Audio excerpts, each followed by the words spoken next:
Hello everyone, we are Group 7. Let me introduce you the members. Here are Charmaine Dialino, Jade Babustan, and me, Crystal Joy Putod, and we will discuss the types of business research we found in different social media platforms. And the first presenter will be Jade Babustan.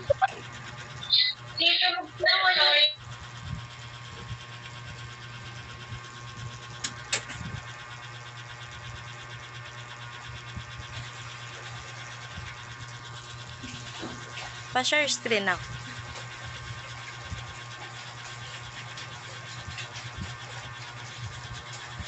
Hi, I'm Jayden Pabostan and this is my screenshot survey.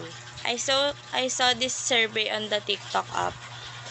One type of business research conducted for TikTok can be market research, which aims to understand user demographics,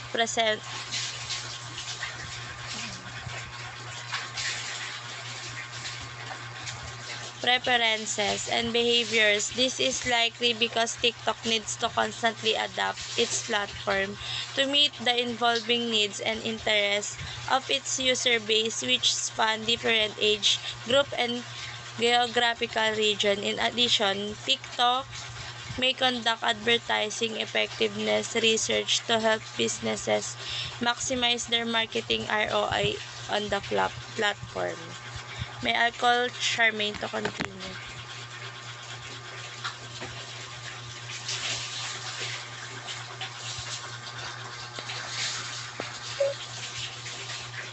Hi everyone, I'm Charmaine Dialino, the leader of Group 7. Today I'd like to gather your input on our survey question I found on Google related to our topic. This survey question is aimed at helping us improve our understanding of product development research. Let's review it and discuss it together. The content of the survey question likely pertains to aspects related to the development or improvement of the product.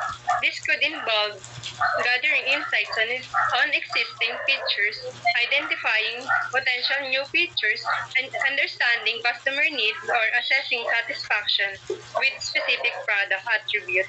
Product development research focuses on understanding customer preferences, needs, and behaviors to guide the creation, enhancement, or modification of the product. Survey questions in this category are designed to gather actionable data that can directly inform product development decisions. That would be all. Thank you.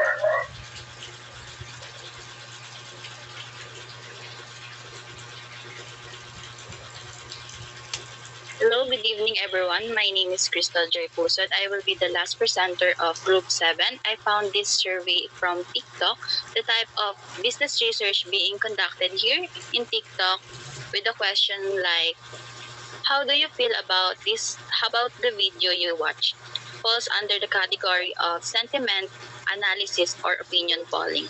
This research aims to gather insights into users' preferences and attitudes towards specific contents, which can inform content creation strategies, marketing campaigns, and product development decisions. And that's all for the work of Group 7. Thank you for listening.